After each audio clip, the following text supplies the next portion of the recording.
everyone. Guess who's back? It's Kamish back here, this time with another team preview. And this time it's myself and Kamloops Pulp, the name change. I've obviously didn't have any picks this year, have only one next year. Trying to go all in. Unfortunately, Deuce has the same thought process. And I do think his team is definitely a little bit better. I do want to say I love the ownership in this league. Actually, I think LOD has overcome the former LOC, and Waffle is now my favorite league. I don't know if it's just because of the dynasty format, but just think we have good owners in here, and it's got a really good energy, and everyone's fairly active, right? So I would say it's been great. I'm just going to get into my PowerPoint presentation here, and I hope some of you will actually take the time to sit in with me here today. And for the owners that are watching the preview here, I just want to say thanks for coming in and checking in on a team like my team. So first off, offense, I gave myself a top 3 ranking. I have myself in 3rd place. We'll see if that maybe is a bit too high. I'd be curious to hear everyone's thoughts.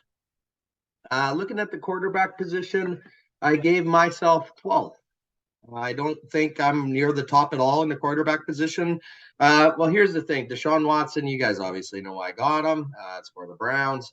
But he was a top 5 quarterback when he didn't have all the, rug and tug stuff going on. And, he could return to form. That's my hope. But last year he looked dreadful in the final 5 or whatever it was. And Jacoby Brissett actually looked better. So that's a concern.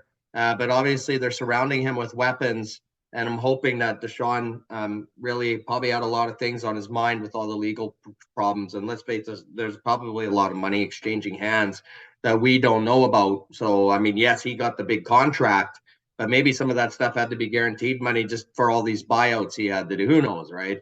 Sam Darnold, I think, will be the starter in San Francisco until Purdy's healthy. That's my honest opinion. I think he'll have early success, then maybe start to struggle a bit. Purdy will get healthy, and likely Purdy will take over, which will mean I might have to look for another quarterback later on in the year. There's usually one available, right? Like the 2 quarterback rule makes it so with 16 teams, every team should legitimately have hopefully a starting quarterback, right? And that's really the way it should be. Malik Cunningham, I took on a flyer. Apparently he's a dual threat, comes out of Louisville, just like Lamar Jackson. And who knows? I have heard that the Patriots do plan on running a few gadget plays with him. So it'll be curious to see what this kid can do. But again, it's pure flyer at this point. Again, I don't think my quarterback room is in the top half. I gave myself 12th.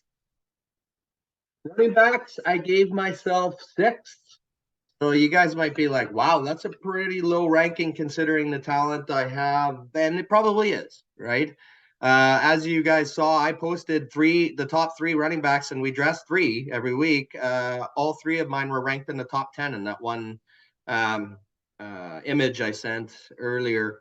Eckler last year in LA, we'll have to see if that affects his performance, right? Like either he's going to play for a contract for a next team and just fuck and say, you know what, I'll just play hard for the Chargers. But he might just say, you know what, I don't want to get hurt.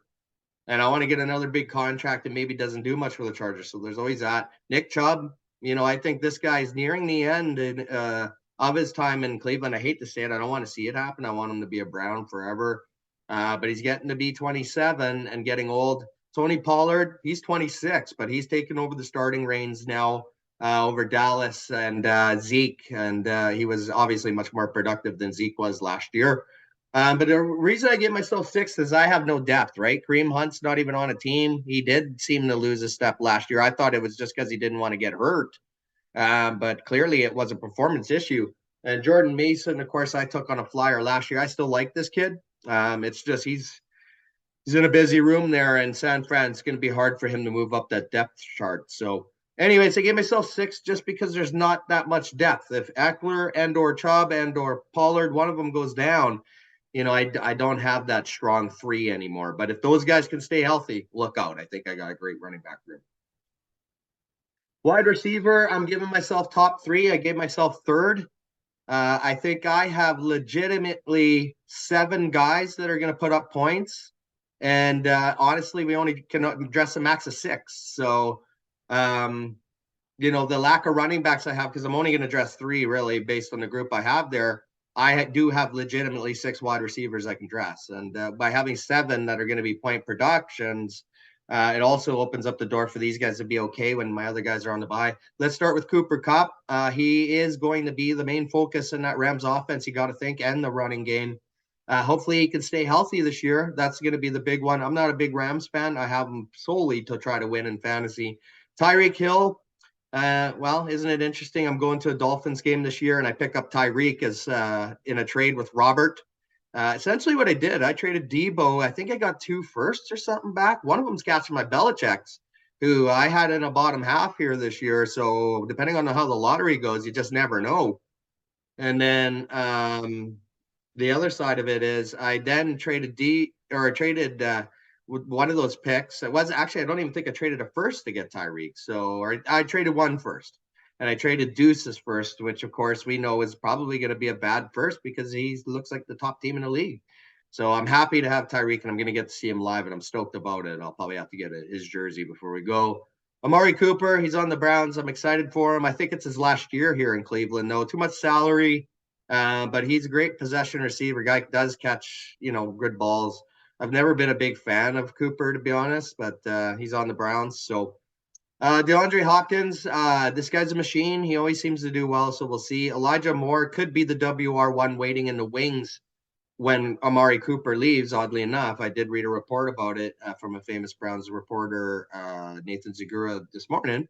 Hunter Renfrow, I'm hoping he somehow becomes the Edelman role for McDaniel's offense. We'll see. Kyle Phillips is the slot guy in Tennessee. He's entering year 2. I'm excited to see his ascension or regression, right? We don't know, but he's definitely going to get some volume. He had a great preseason last year, got hurt. I'm hoping he stay healthy. I went Sherfield and Hardy because I think these 2 guys are actually the best competitors for that slot role in Buffalo. So if one of them wins a job, I legit maybe have 8-point producers, right, at wide receiver. And then Lance McCutcheon and Justin Marshall at this point are just flyers. Tight ends, I gave myself 4th. I think everyone's going to be, what? You can't give yourself 4th. You're ranking yourself ahead of Catching Kelsey and Sabatica Spartans. Maybe I am being a bit overzealous with the ranking, but I think I have 3 T1s here that can produce on good offenses. So think about it. Cleveland's going to pass more. I got David Njoku. Every research I've done, everybody has him as a top 10 tight end this year. Gerald Everett had a career year last year in that Chargers offense. Herbert was hurt last year, and that's why the Chargers sucked and their offensive line got hurt. They're going to only be better. Okay, if Herbert's healthy, Gerald Everett, who knows, big points. Irv Smith, I read a report yesterday, Cincinnati and the coaches there are thrilled with this guy, right? Like Minnesota never really truly gave him a chance. Big part of it is he hasn't been able to stay healthy.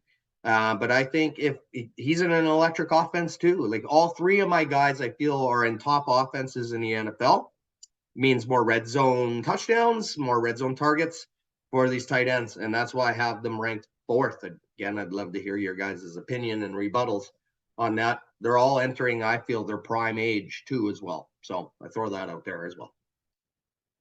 Defense, I have myself top 5. Again, a lot of people might say I'm giving myself too good of a ranking here. I got myself 5th place.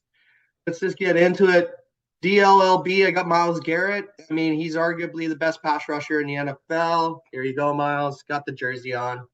TJ Watt is obviously also up there as top pass rusher, but it's debatable in my opinion. But I'm hoping Myles actually can recover and have a better year than he did last year. I think last year he had some issues. I don't know if you guys recall, but he crashed his Porsche with some female with him.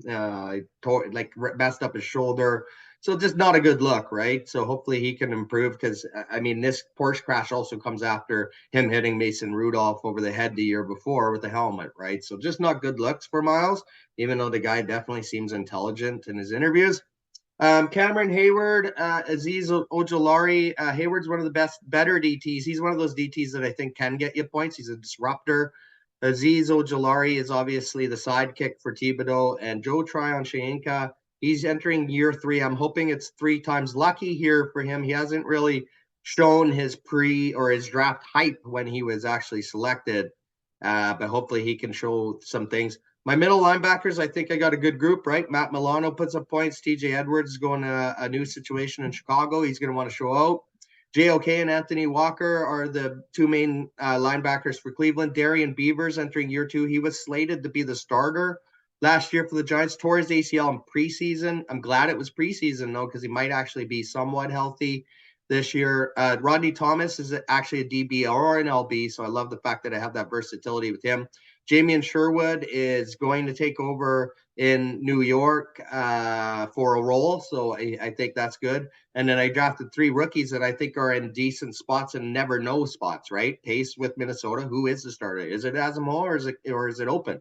Owen Papo. Yeah, is Arizona really happy with Simmons and others? He might have a chance. And then Diabetes, I think that's how you say his name.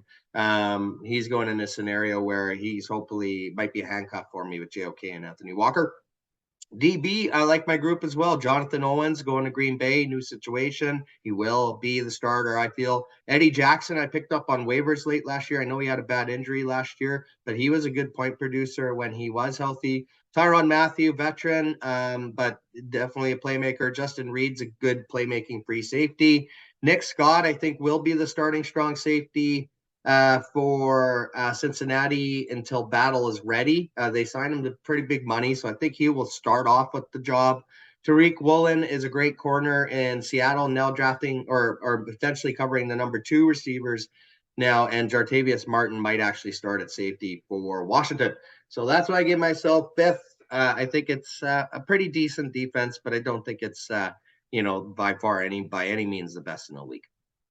So my outlook, looking at my draft outlook here, again, I had said I had a 2-year plan. I still have that 2-year plan. I've gone all in. I only have 1 pick next year too. So the 2-year plan ends next year. And then who knows, I might be looking at a rebuild, but I do have cash in my Belichick's first, which I mentioned, which I'm excited about. I hope he does horrible. No offense, Mike. And then I just want to take this as an opportunity to just thank you guys for being in the league.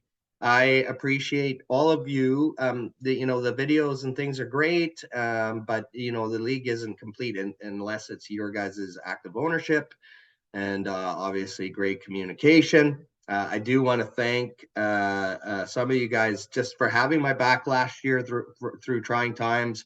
I want to thank you, Adrian, and I want to thank you, Ryan and Deuce. Especially for really truly having my back last year with some difficult owners. All right. Well, anyways, thank you so much, you guys. And I guess I hope I beat you guys. That's all I got to say. Bye for now.